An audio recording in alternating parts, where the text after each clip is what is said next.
Robert Bever and Michael Bever.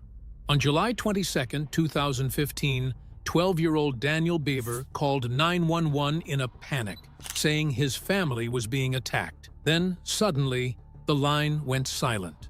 Police rushed to the Bever home in Broken Arrow, Oklahoma, and walked into a nightmare. 5 family members had been stabbed to death. Daniel was among the victims. The now 19-year-old is charged with killing 5 family members with his older brother, Robert. Only 2 sisters survived. 1-year-old Autumn, found unharmed upstairs, and 13-year-old Crystal, who was critically wounded but able to name the attackers, her own brothers, 18-year-old Robert Bever and 16-year-old Michael Bever. In court, the truth was even more disturbing. Investigators revealed the brothers had planned the murders for months, hoping to gain fame by surpassing the death tolls of the Columbine and Aurora mass shootings, starting with their own family. Robert eventually pleaded guilty, receiving 5 consecutive life sentences without parole. After a violent attack on prison staff in 2020, his total rose to 9 life terms. Michael went to trial, was found guilty, and received 5 life sentences, plus nearly 3 more decades. He would only be eligible for parole after serving 225 years, effectively guaranteeing he would never be released. When the sentences were read, the courtroom waited for a reaction, but the brothers gave nothing. No tears, no apologies, just blank, cold stares. Emotion inside the courtroom today, crying, hands shaking, wiping his eyes. He also showed a bit of emotion hearing his younger sister testify about the attack. As if the lives lost meant nothing to them. That lack of emotion, sitting in the same room where their surviving sister relived the horror, became the most haunting part of the case. Number 13. Philip Chisholm. On October 22, 2013, 14-year-old Philip Chisholm followed 24-year-old math teacher Colleen Ritzer into a school bathroom at Danvers High in Massachusetts. Inside, he raped and killed her in an attack so brutal it shook the entire community. The teenager who raped and killed his high school math teacher will be spending life behind bars. In December 2015, a jury found Chisholm guilty of first-degree murder, aggravated rape, and armed robbery. As the verdicts were read, he didn't look away or react, just stared forward, his face frozen and unreadable. 2 months later, in February 2016, the judge handed him life in prison. And her killer, Philip Chisholm, stood silent as the judge sentenced him to life in prison, with the possibility of parole only after 40 years, meaning Chisholm won't be eligible until he's 54. He also received 2 additional 40-year sentences for rape and armed robbery, to be served at the same time. Colleen's mother wept quietly as the judge called the crime brutal and senseless. Chisholm didn't flinch. In September 2024, while already in custody, Chisholm was convicted of trying to kill a counselor, showing the same violent dominance he had during the murder. He was given another 17 to 20 years, also to run concurrently. Chisholm later appealed, arguing that the extra terms unfairly delayed his chance at parole. But in February 2025, Massachusetts's highest court rejected his plea, upholding the original sentence and all convictions. From the moment of his arrest to his final appeal, Philip Chisholm's expression barely changed. He maintained a cold, unmoving stare. Number 12. James Fairweather. On March 29, 2014, 15-year-old James Fairweather launched a savage attack in Castle Park, Colchester, stabbing 33-year-old James Atfield more than 100 times. Just 3 months later, on June 17th, he struck again, this time targeting 31-year-old Saudi student Nahid Almanea on a nature trail. He stabbed her in the eyes and brain, killing her in an attack as brutal as it was senseless.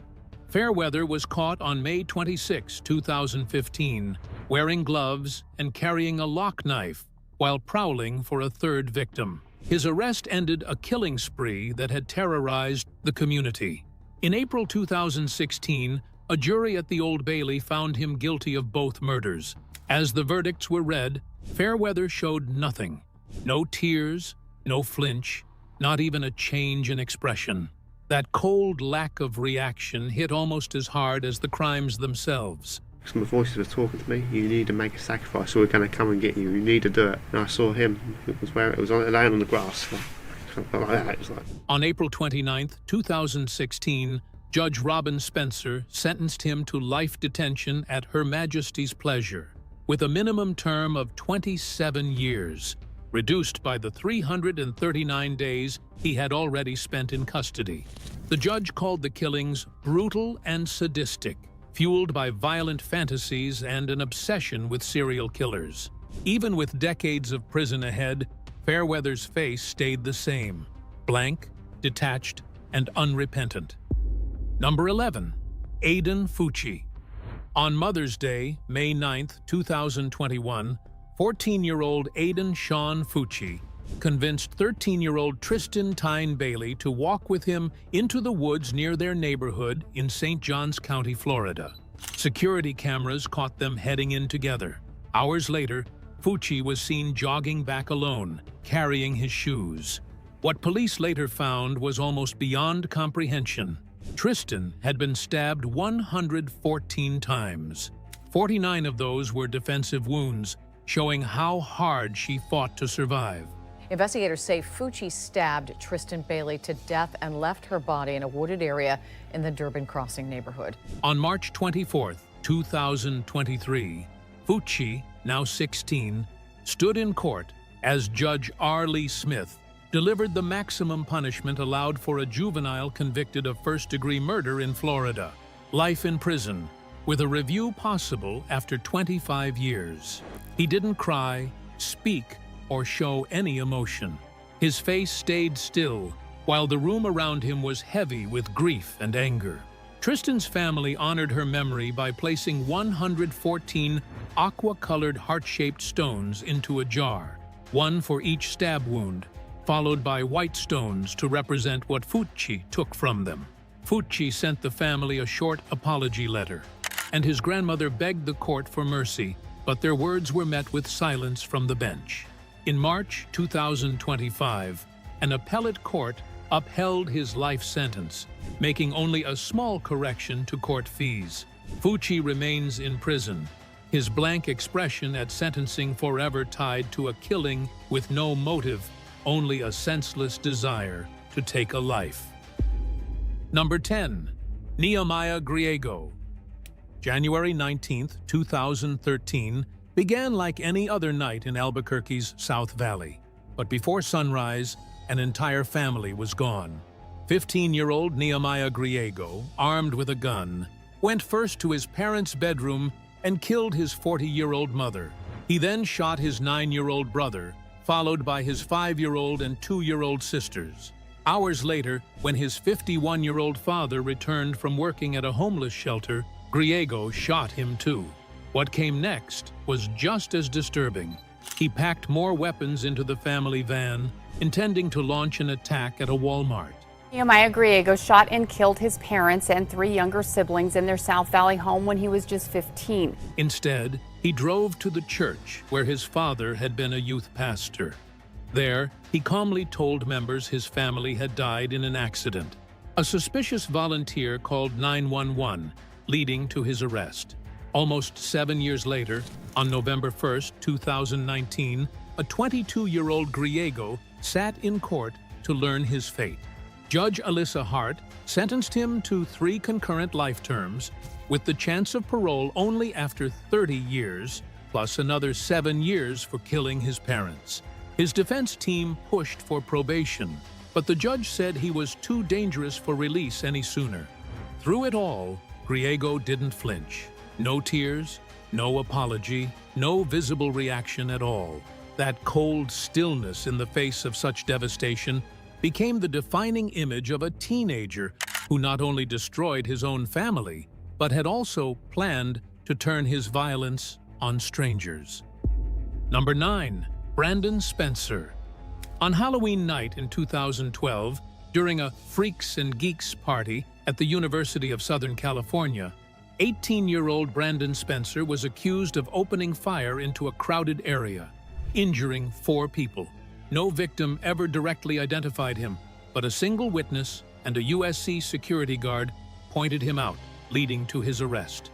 A gun was later found in a nearby parking lot, but DNA tests were weak, reportedly a match that could apply to 1 in 40 people.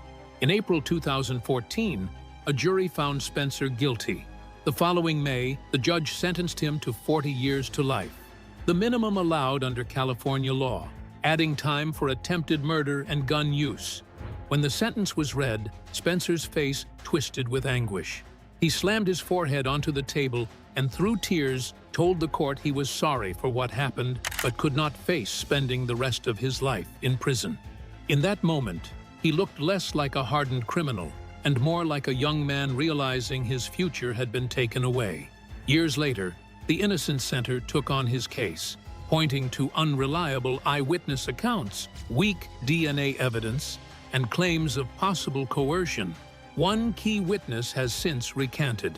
In December 2024, a podcast interview with Spencer reignited public attention, raising serious questions about whether justice was truly served. Bangs his head as a judge sentences him to 40 years to life after he was convicted of shooting a rival gang member. Now, his first chance at parole is set for 2031, just before. Thanks for watching, guys. As you all know, this is Silent Verdict X Recorder Behind Evidence, where we bring you most silent case, courtroom, and real-life cases around the world. PLS. If you renew, kindly turn on the notification button so that you don't miss any of documentaries, and help to subscribe, like, and share for more.